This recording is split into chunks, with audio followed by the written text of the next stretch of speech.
Hello, my YouTube friends. Thanks for joining in tonight.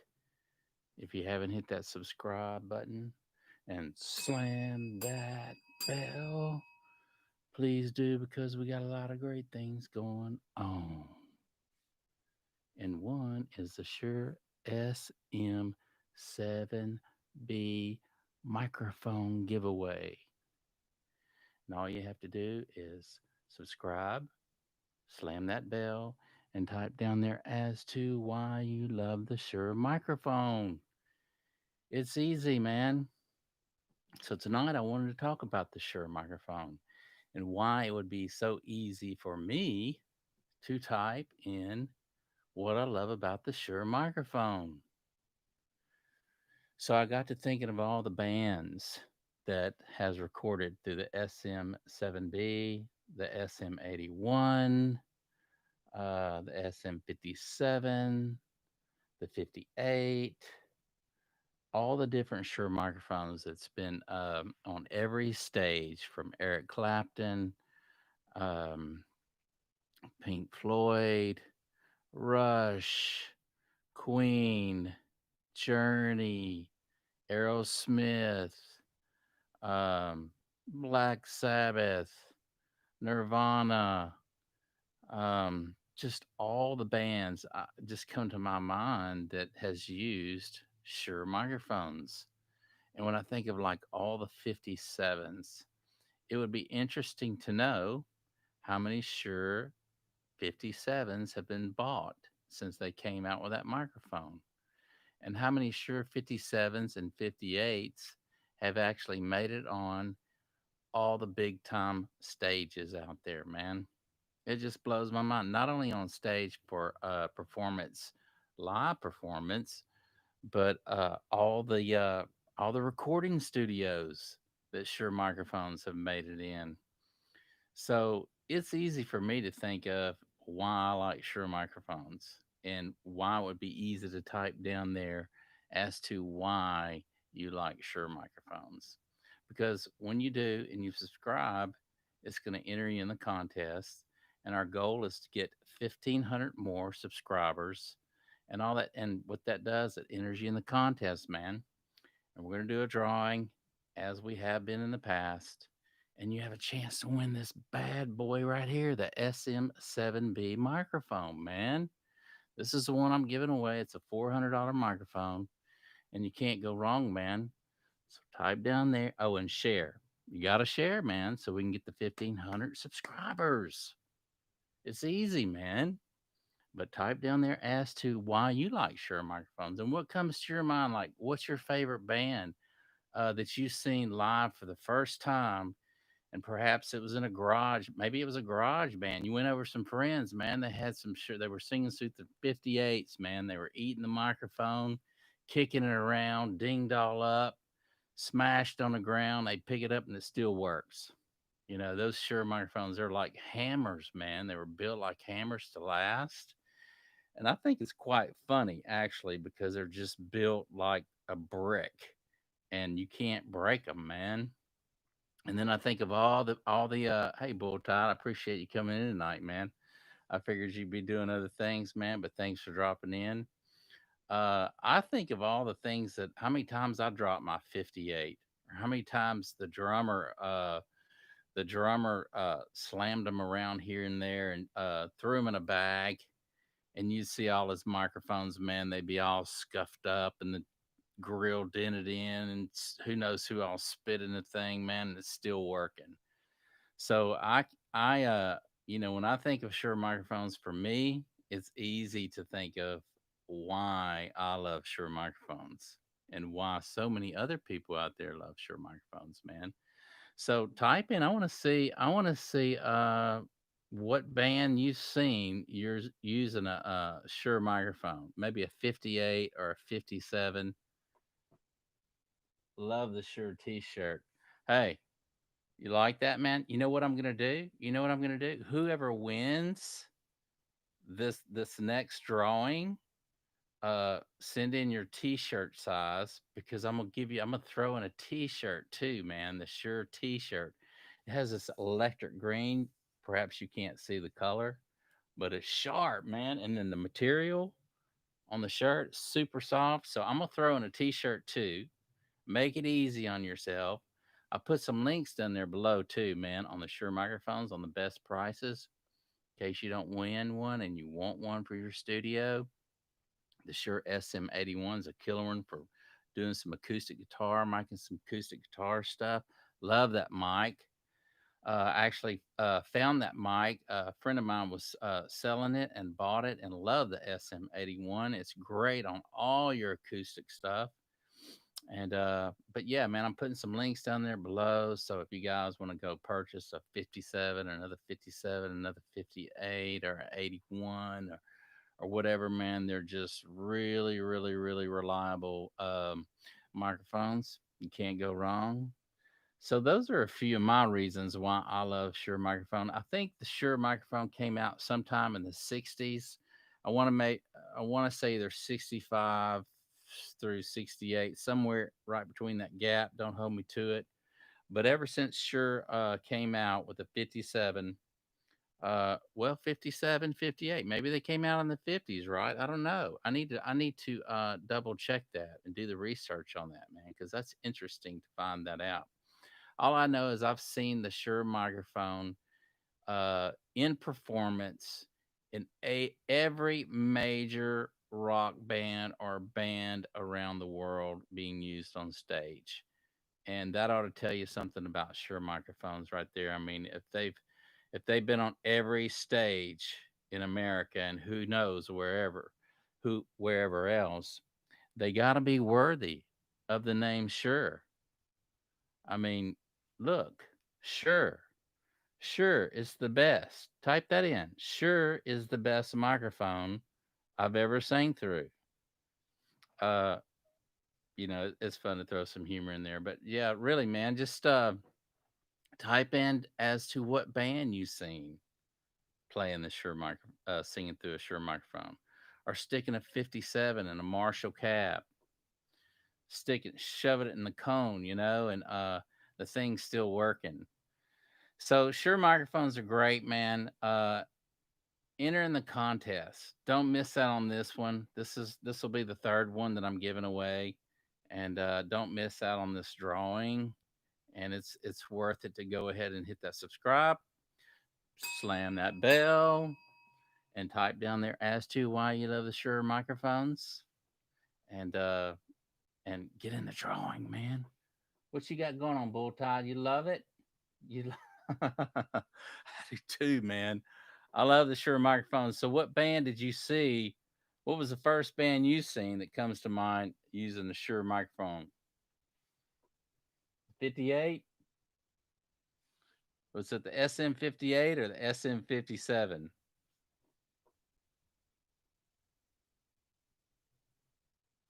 Yeah, Shure microphones have lasted through the test of time, and everybody loves them, and I do too. I really love everything that the company has done throughout the years, and I'm really impressed with the company as to make something so durable. I can't think of all through the years. I mean, I have seen some of them broken down, but it was because either they got ran over by a truck or thrown in a mud puddle, and that's probably why they stopped working. But other than that, man, I can't see anyone not wanting a Shure microphone, especially this one right here. This one just really sounds good, and if you notice when I get close to the microphone, it really works the proximity effect on this mic, and it really sounds good, man. So I can't wait to start doing some vocal tracks with this mic again. It's been in my mic locker for some time, and I've just been so into the AEA ribbon mic here. Kind of forgot about this bad boy here, but it is a bad boy. And I was talking to a friend of mine the other night, and he loves this microphone on the toms on the drums. Man, he says he can make the drums just sound tremendously huge with these microphones on the drums. And so anyway, I I hope he's in the drawing. So I hope I don't do all the picking or whatnot. But but it'd be interesting. I'd sure like to see the people that's been commenting and making some good comments on the microphone. Just keep in mind, you're going to get a T-shirt this time. You're going to get a Shure T-shirt this time, buddy. And so I hope you went. Michael Jackson. Michael Jackson was the first guy that you seen singing through a 58, huh? Yeah, I wonder what it'd be interesting. Somebody ought to YouTube that real quick and see what microphone he was using on Beat It, on the old video Beat It. Was he singing through a 58? Pink Floyd. Yeah, Pink Floyd. You know they had 58. You know they were all singing through some 58s on stage. You know they had some 57s crammed in their amps. But I say,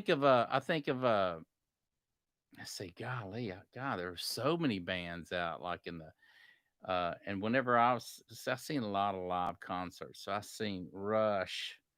I seen God, I can't even think of all the bands I've seen. I've seen so many, but I seen Ozzy with when he was with Black Sabbath, and they did a concert here in my town that was so loud that after he left, they actually stopped having concerts where he was because it was just so loud, and the neighbors that were around put up a fuss.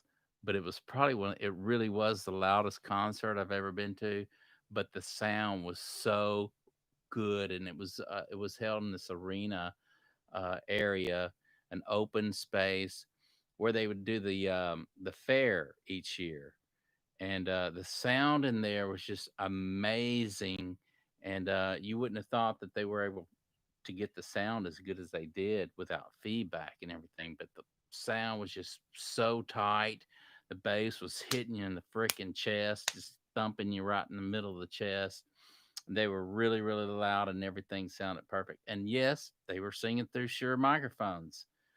So, type down there as to why you like Shure microphones and what bands that you've seen sing through Shure microphones.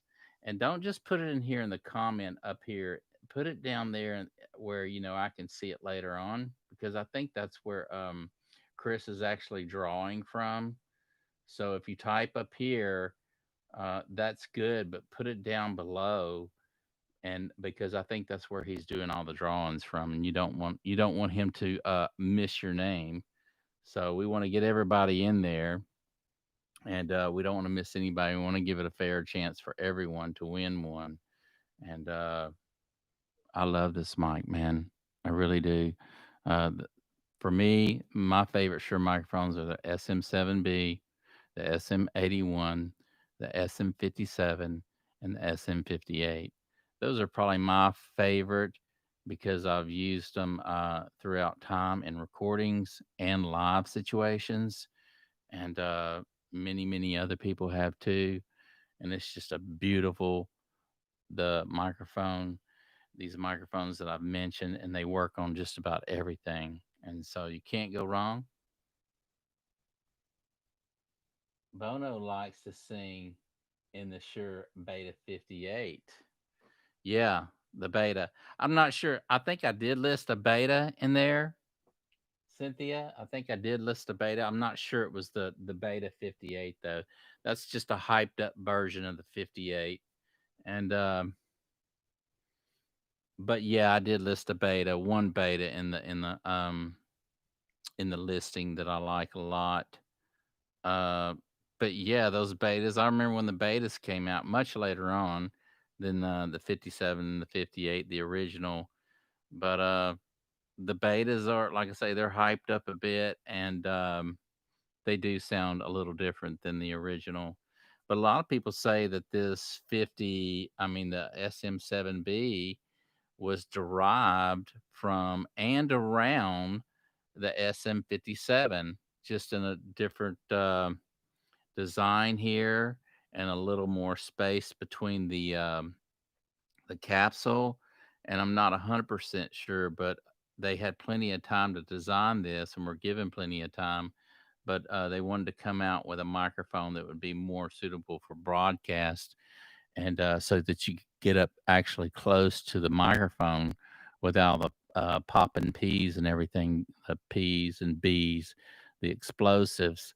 And so if you look at a 57, it's just pretty much a grill, and there's no cushion or anything between between the capsule and the grill.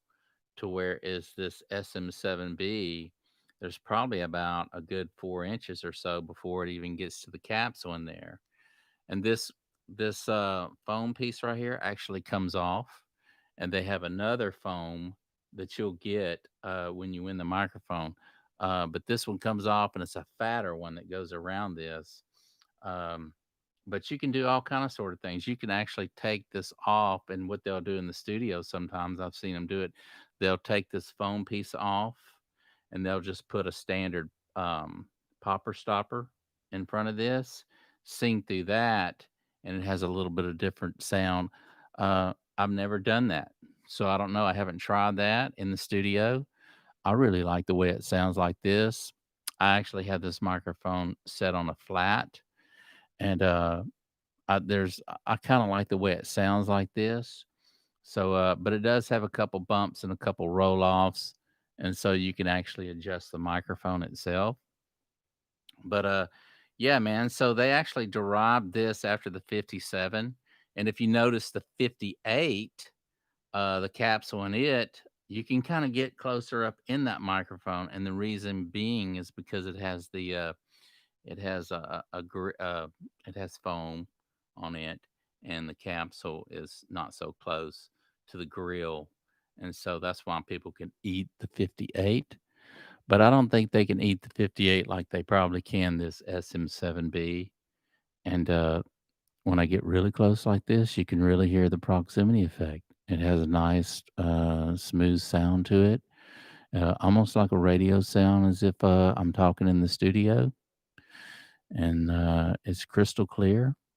And so this mic is a bad boy, man. It's a nice one to win. You don't want to miss out on it. I heard Billy Joe's first album was tracked to SM50. It wouldn't surprise me, Cynthia, if his album was tracked through a 58.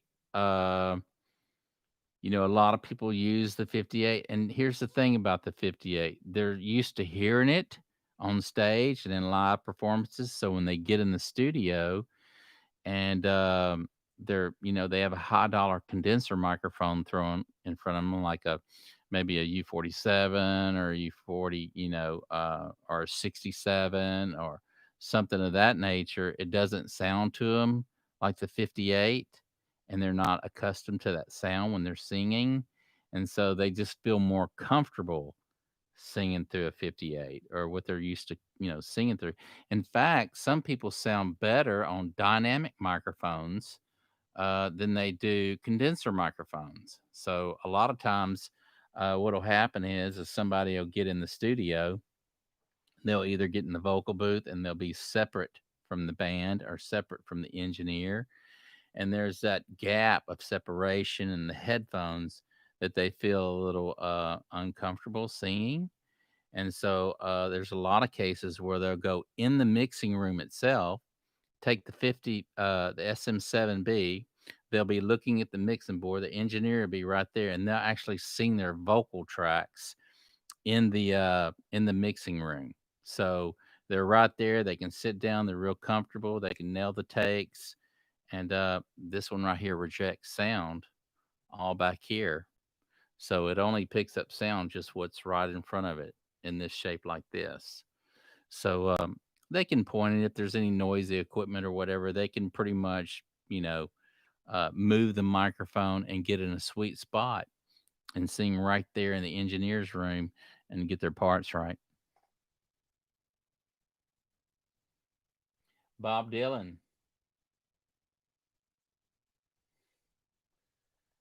the Sony C37s. Bob Dylan sang through the C37.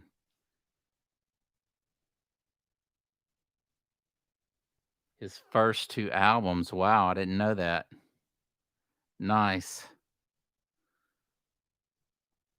Yeah, thank you for sending that information, man. That's nice. I did not know that.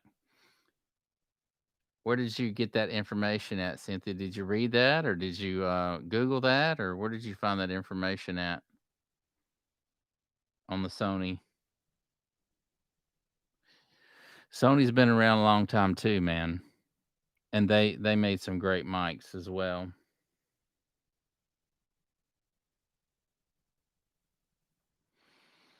But yeah, the 58, I'm not sure if Jim Morrison, I know he sang through the Electra voice. What was it? 626 or something like that. He loved that microphone. Uh Now keep in mind this was in the 60s. But you can see tons and tons of photos with him, or at least every time he did a live concert, he sang through that Electra voice. And it's got the grill on the top, it's chrome. I actually had one of those one time and it sounded pretty decent. It actually came with the cable as well. Everything was in good condition. Uh, but I want to say Jim Morrison was in the studio and they had him behind some big condenser microphones, and he was actually laying down some tracks to that electric voice. So whether they were just scratch takes, I don't know, but it was definitely in the studio.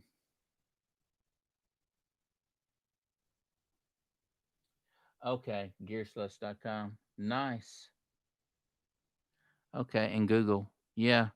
Yeah, you guys out there, man, Google and see who all use the Shure 58 in the studio and also the Shure 57. I know they use 57 tons on the amplifiers, but as far as singing some whether they were scratch tracks or or ended up being the original vocal take. Now Michael Jackson did some vocal takes using this one on the Thriller. I think it was the Thriller album and he actually sang through this SM7B microphone. I'm not sure if he had the windscreen here on or not, or if they took it off and he laid his tracks down. But I said the other night on another video, if it was good enough for Michael Jackson to sing through in the studio, and he had access to every microphone in the a mic locker from $20,000 mics and down. Uh, why the engineer and him chose this mic?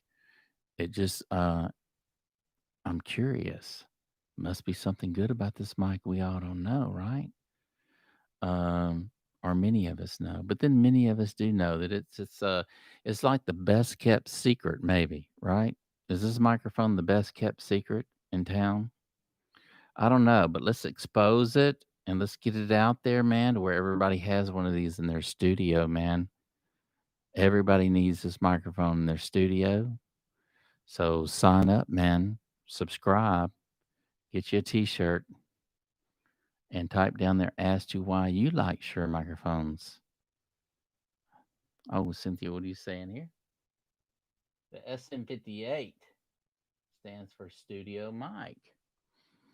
The SM58. So Cynthia writes in, she says the SM58 stands for studio mic. Both mics descendants from the Shure Model 55. So the 55, yes, they are. And I had that 55, and it's the one that the 50s, they came out in the 50s, and it's got the chrome. And man, that microphone sounded great. Let me tell you something about that mic, Cynthia. I had the 55.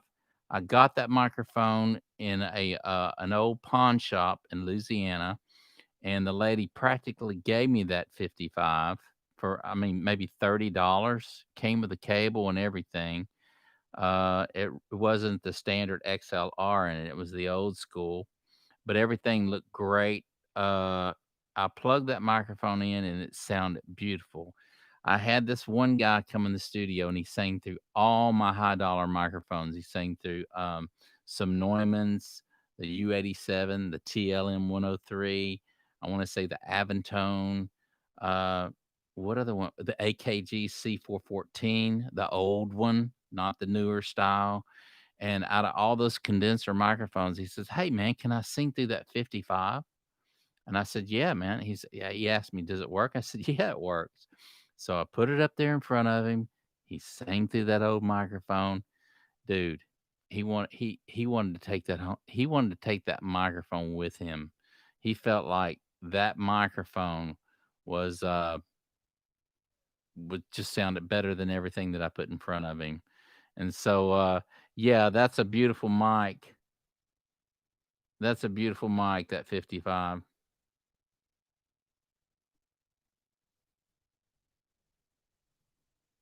Later known as the Elvis mic, right? And now they have they come out with another one. It has the blue mesh inside of it, the blue pop filter stuff. But the newer ones, I don't know if they sound as good as the old one, man. Really not sure. I don't think they do sound as good as the old one because he was saying that he had a new one or had a friend who had the newer one, but my old one sounded way better. And I'm not sure if he just said that because I had him going through some really nice preamps or whatever, but, he loved that 55, man.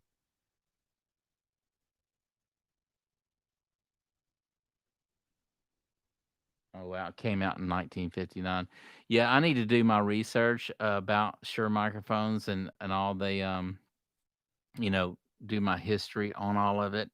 But all I know is, the ones that I've had and the ones that I've used, I really, really love.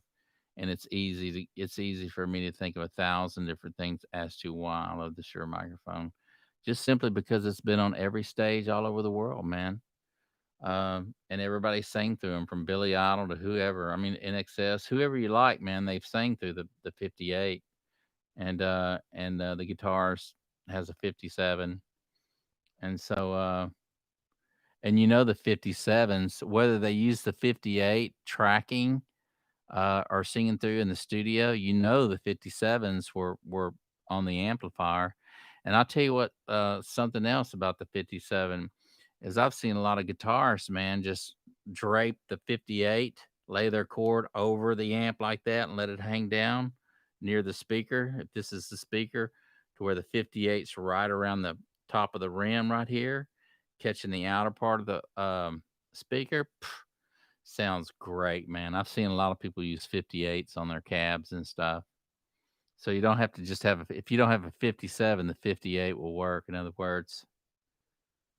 But a lot of times now they've sure's got that ribbon mic out, and I've listed it down there. You can click on that link and get you one, man. But sure's got that ribbon mic out. And a lot of times what the engineers will do is they'll put one up close to the cone, or they maybe put it more angle it more toward the center to get more of the brightness from the speaker itself, or they may turn it and move it in the middle or the outer edge of the cone or wherever they set it. But they'll also set the second mic, a ribbon mic, further back, so they've actually got two mics recording the same cab, and then they can do a blend between the two, or maybe um, half, do some adjustments or whatever and get whatever they like, kind of see what sounds good. So they've got two different mics on the same cab. But those ribbons really, really sound good for room mics, man. You can't go wrong with a ribbon and a room mic. I know I was doing some stuff with some cheaper microphones and doing some recordings. And I would take my ribbon mic, it was the R84, and I would actually put one 57 on the cab, and the room sounded so good, and that I would take the R84, turn it this way, stick it up in the corner of the room facing the wall. Of course, it had a figure eight pattern, but so the sound that was going up at the top of the room, it was hitting the wall and bouncing back. Had some really, really cool sounds that way, man. I was like, man, I got to listen back to the track and was like, man, listen to this. And so you can get creative with your microphone placement, and especially with ribbon microphones, and do some really, really cool stuff. I've been really wanting to do some stuff with omnidirectional mics instead of just always, if you've got a microphone where just more than one polar pattern, use that microphone, man, because you can really do some cool stuff with it. So Thanks so much, guys, for joining in tonight, man. Be sure to hit that subscribe button. Be sure to ring that bell and type in there as to why you love the Shure microphone, man. Because we're gonna send out one of these T-shirts with it this time on this giveaway, and you don't want to miss out. And we will see you again tomorrow.